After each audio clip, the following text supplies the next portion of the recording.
petiteknit's podcast. I'm Kat and I live in Vancouver, Canada. This is a monthly podcast where I chat about all the knitting that I've been up to for the past month. So this past month has been a bit of a busy one. I have an important deadline for school, and with that I was working in the evenings rather than knitting. So this time I like to work on many projects at once, and I typically like to start multiple projects in a month and then kind of wrap up a couple in a month. But this month I just made steady progress on 2 garments, which if you've been following along, I've been working on for quite some time.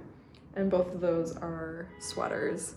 So this podcast is probably gonna be a bit shorter than normal just because I don't have my usual, the amount of hours that I put in this month is, probably 50% of my usual knitting, but that coincides well with summer too.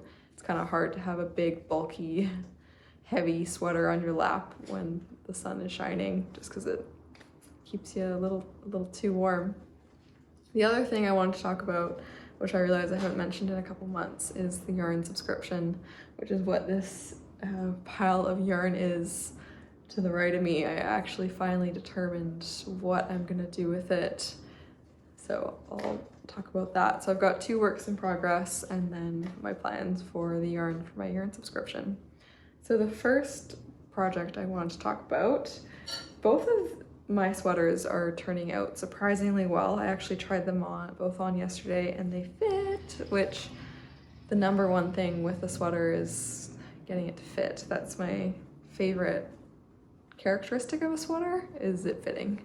Not the yarn color or the weight or anything, just the fit. Oh, this is inside out, so I swear it does look better than that. This sweater, you may have seen it before. It's pretty popular. I've seen it with a couple podcasters. It's the Guernsey genser by Sandnes Garn. They have both an adult and a child's version of the sweater. I'll also probably do a separate shot of me wearing this. It's an oversized drop shoulder sweater with very long sleeves and like a thick neck. Oh, I have a picture of it actually, which does a better job of describing it. And it has this texture in columns. So you do like kind of like garter, big garter almost. So you do 2 rows of purling, 2 rows of knitting between each of these kind of panels to break it up, and then you do different stitch textures. So here this is like crosses, and then I think this is like 2x2 seed stitch, and then this is something I haven't done before, but this just seems to be like garter and then a cable, and then you finish it off with a lot of ribbing, which this is the stage I'm on at right now. So I did the top. I think this is how far I was last time when I talked to you, and then I did all this up to about here. I'm not excited because once I get down here, this is all tubular bind off, which I find tubular bind off to be quite tedious, but I love the look of it, so I think it's worth it.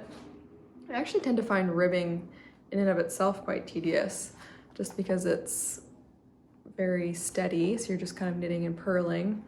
But because it's knitting and purling, you can't get it done very quickly, so it takes time, but it's also repetitive, which it can be nice, but I more like just a straight knit for something repetitive. Like I love socks where you have that small circumference, so then all of a sudden, you don't spend too much time and you really see the difference in it. Whereas when you get something like a sweater like this, it's just so big, there's so many stitches, and so you don't get that same satisfaction for the amount of time you put it in. But it will be totally worth it when I'm done the sweater. For this, I used a new yarn to me, and that is the Cumbria by the Fibre Co. It is it's got 2 kinds of wool in it. It's got mohair and marsham, which I've never used before. I've noticed that the yarn has a bit of depth to it, so I think the biggest spot where you can see that is right here. There's a little speck of white. It almost looks like there's some fluff on the sweater, but actually that is part of the yarn, and it's got this white, it's a part of it. It kind of gives the yarn some depth, so it'll kind of come out in different spots. I don't know how well that's going to get picked up on the camera, but I think that might be either the marsham or the merino is my Yes. And then it also has mohair blended into it as well to give it a little bit of a halo. So far, the stitch definition has been great. So this is it's a darker yarn, so it's going to be harder to see the textures, which I've been, spending the time to make. So you might as well see them in the finished garment. But I think I really like this yarn, the Cumbria. It's a worsted weight yarn. It's actually different than what the pattern suggests. So the pattern suggests a DK weight yarn held together with a mohair, and that's approximately a worsted weight. So I just went ahead and swapped out for a worsted weight. I realized today as I was going over what I've worked on, so I finished the Guthrie, which I think was last time. Then I've got these two sweaters, and both of them I've changed out the yarn that was suggested. And just like the Guthrie, I ended up running out. I mean, there I also swapped around the sizes a little bit. I played around with taking the body of a large, or the width of a large, but the length of a small, and I ran out of yarn. This one, I'm also worried about running out of yarn. So what I typically do if I'm swapping wool is I look at the yardage required, and then I bought the equivalent amount of yardage that you would need for either the mohair or the lace weight or the DK weight, and then I just get that yardage put in the new weight. But so what you're looking at right now, so almost done the body, almost done the ribbing, and then there's this much yarn left of the current skein. This is my 4th ball of yarn. So I think by the time I finish the ribbing, do the tubular bind off, which in and of itself is quite yarn intensive, because I think you do another 2 rounds where you like kind of knit every other stitch, and then you have to do that,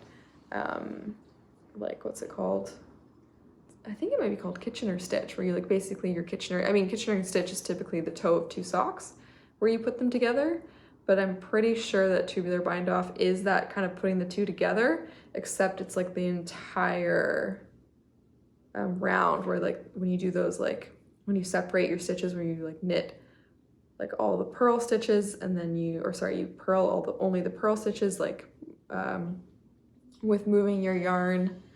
I'm not doing a great job. Let me start again from the beginning here.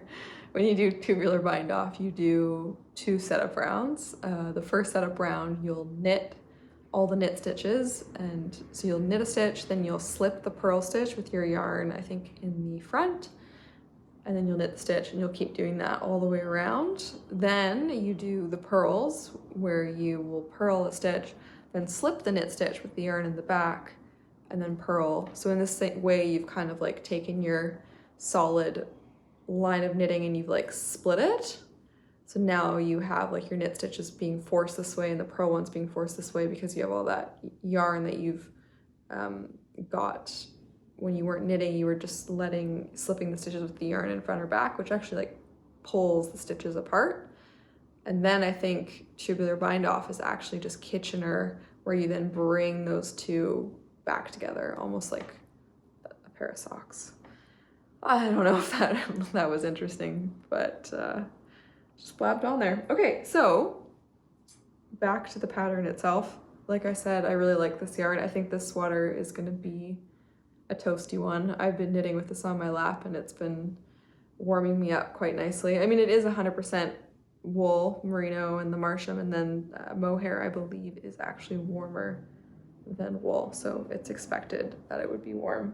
So far the pattern in terms of fit is working great. It's as I expect, so it is quite oversized, but the great news is that with the length, it actually seems to be hitting in the right spot that I would like for the sweater. I did want to finish the neckline before I continued on with the ribbing, just because I'm at the point now where the ribbing almost, I think, would look good if I were to bind off. So I might do the neck first and then see the way it looks and feels, and then I can kind of gauge exactly how much ribbing I want to do based on if it pulls it up. Right now the neck is quite large, like it sits pretty big around my neck.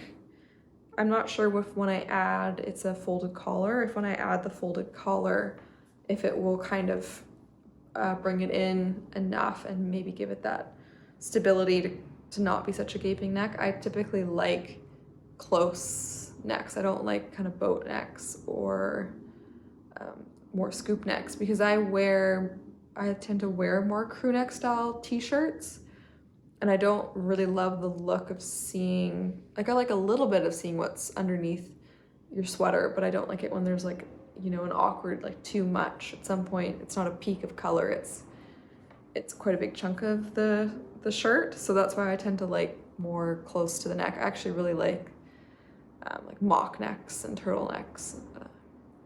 Those I just like it for some reason when the fabric is close to the neck.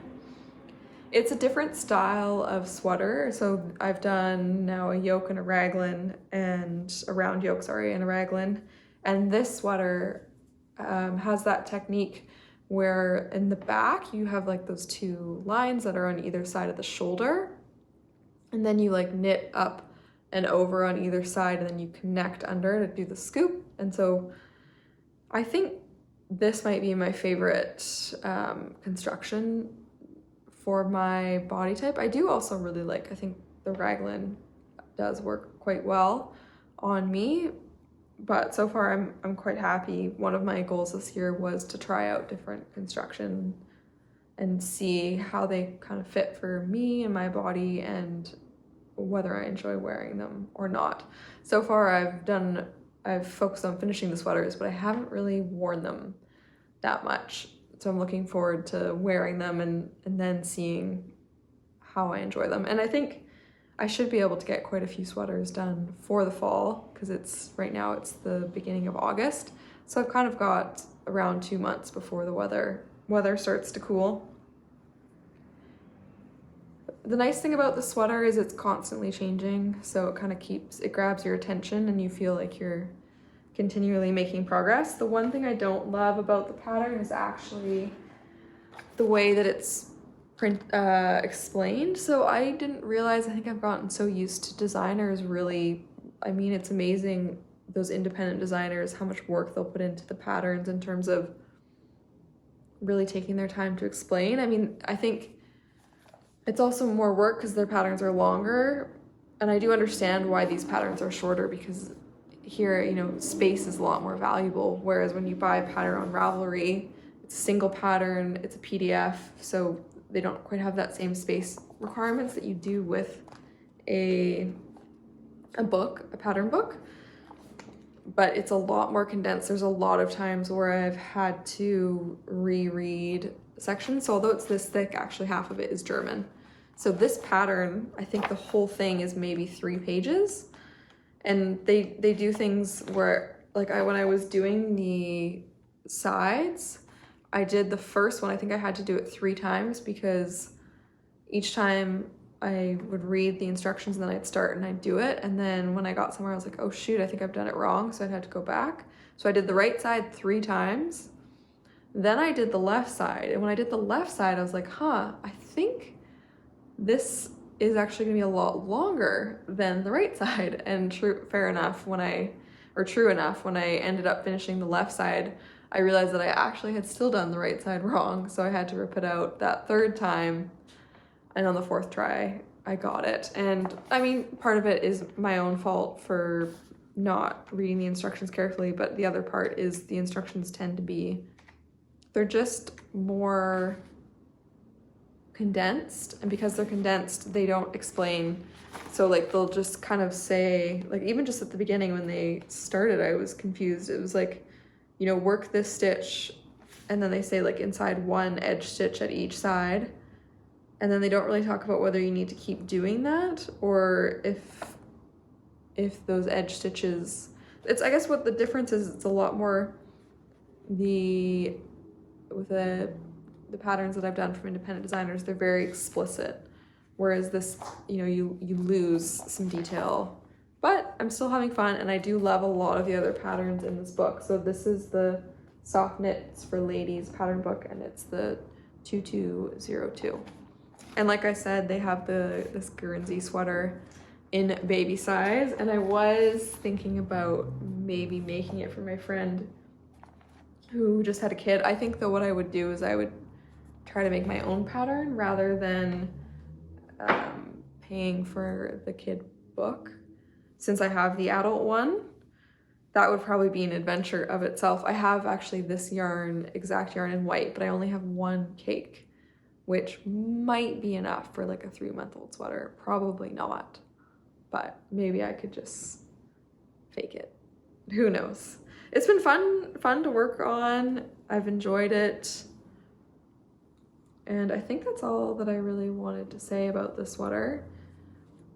I am, like I mentioned, worried of running out of yarn because I think I'll probably have about 1 ball left per arm, which means that maybe my technique for swapping yarn is not as foolhardy as I had originally hoped that it would be. So the other sweater that I've been working on is the Cumulus Blouse by petiteknit, and this I believe is maybe one of the most popular patterns. I think it's the top 10 patterns on Ravelry, and it is gorgeous. I tried it on last night and I was very happy with the way that it fits and the way that it looks. She's done an incredible job. I have done a bunch of her patterns and I do find that they look very good. They're very kind of simple, elegant. So this is what it's supposed to look like once I'm done. It's basically a V-neck, long sleeve, or 3/4-ish. No, I'd say it's long sleeve, sorry, long sleeve, loosely knit. You're supposed to knit it holding 2 strands of mohair together. I'm sorry, I'm just gonna grab a little water. Water break. Water and coughing break, actually. So it's supposed to be with 2 strands of mohair held together, but just because the reason why I typically don't like to do 2 strands rather than 1 is because you tend to save quite a bit of money by only holding one strand together, and I find if I get the right yarn, I can get a similar effect. I have done holding a fingering with a mohair and it is a lot more fluffy. Excuse me. This though is, this isn't mohair actually, this is alpaca, Surrey alpaca, which is kind of considered the alternative to mohair. Some people find mohair itchy and they don't find alpaca Surrey, and it can go the opposite direction as well. This does to me feel softer than mohair, but we'll see what happens when I actually wear it. Because mohair feels incredibly soft when you're just holding the skein, and then when you're wearing it, it can kind of give you a little bit of that itch factor. This is actually another Fibre Co yarn. Interesting theme here. I do really like their yarns. I worked at a yarn store and that was my favorite. I bought this one though before I worked at the yarn store, and then I bought the Cumbria while I was at the yarn store. So this is their Suro yarn, I believe. So it's got, I think it's a cotton core, and then it's either cotton with only Surrey alpaca or cotton merino Surrey alpaca. I think it might have a little bit of merino in it. And I believe this is considered like a sport weight. And this is what it looks like in the hank. It actually looks very different in the, I don't think I actually have any unwound anymore, but it looks very, it looks kind of weird, I would say, because the core is quite visible in a lot of the colors. So they have some with white cores and then some with black cores. And I chose this light gray just because I thought it would be very wearable. So it's a top-down raglan, V-neck. So as you're doing the raglan, you're doing the increases to create the V, and then you join to then keep knitting in the round afterwards. And then of course at some point you also split for the sleeve. So you put some stitches on hold, which you can see looks like this.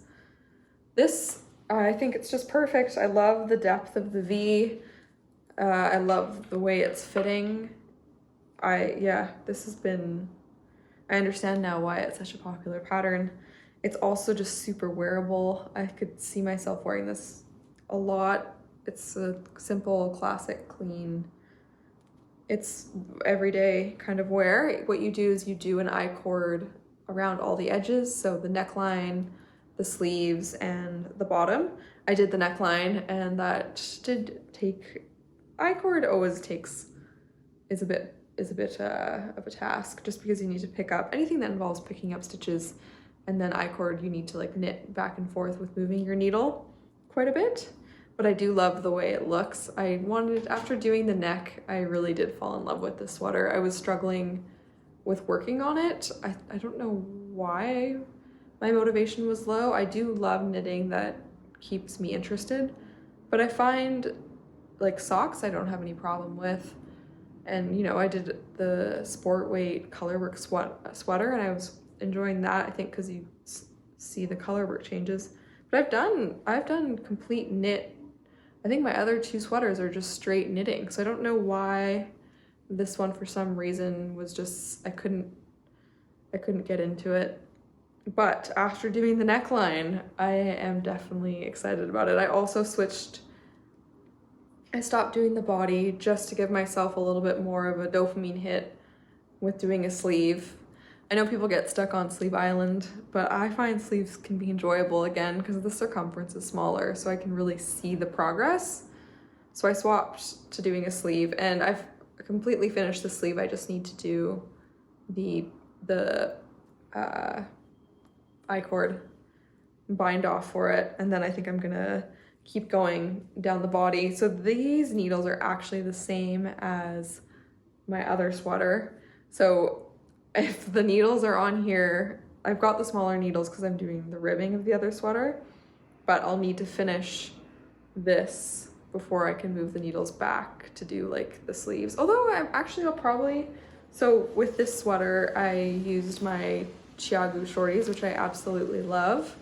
And I'll probably do the same for the other sweater because here you can see them here. They're small circumference. They actually come in 2 different sizes. So this, I believe, is the 2-inch tips. And then they also come with 3-inch tips as well as 3 different length cords. So I think you can go from a 9-inch to like a 16-inch, I believe, on these needles. They're fantastic. Again, though, they're going to be the same size needles. So it's the same needle, so I'll have the same problem if I want to work on the sleeves of this sweater. I'll need to not work on the sleeves of the other sweater. So it's a bit of back and forth. But I've regained my motivation and love of the sweater just by working on a different part and getting the one sleeve done. It kind of feels more now like I'm in the home stretch. So this is so I've got a bunch of balls attached here. So these are my second and third balls, and I've got 4 balls in total. And as you can see, I'm basically completely done a sleeve, which I started a new ball when I started the sleeve. And I think this ball, let's see, I can't really, it's too much of a mess to figure out which ball is. Oh no, this one, sorry, okay. Makes sense, the smaller ball is the sleeve. So I think I probably used about half a ball for a sleeve, which bodes very well for not running out of yarn. So although I did my math maybe wrong for my other sweater, I don't think I did it wrong for this one, which is great. Hopefully I even tap into that into that 4th ball, because I've only used up probably 1.5, and I've already got a sleeve and most of the body done. So I might be able to do the sleeve on another half. We'll see. Maybe I'll be able to, rather than doing a baby sweater of the Guernsey, I'll do a baby sweater of this. That would actually, I'm just saying that out loud, but I think that would actually be really cute. To have I'd probably do like a little crew neck, but it's such great yarn. And since it's thinner, you get so much yardage. So with the Cumulus, with the Cumulus, the skein is so big, but because it's worsted, you just don't get the same yardage. So I wouldn't actually likely be able to finish a sweater, but with the sport weight yarn, I probably would. And it's super light, just because it is the alpaca. It's such a fluffy yarn, so you don't need as much weight to get as much thickness, as much volume. All right, well, there you go. I think I'm gonna try doing that. That might be a fun maybe project while I'm for August. This is a petite knit pattern. I've done quite a few of her patterns, and originally I found them hard to read, but now having done the other one, I think they're pretty well written. The one thing I would love is if she did a schematic, and I do find that they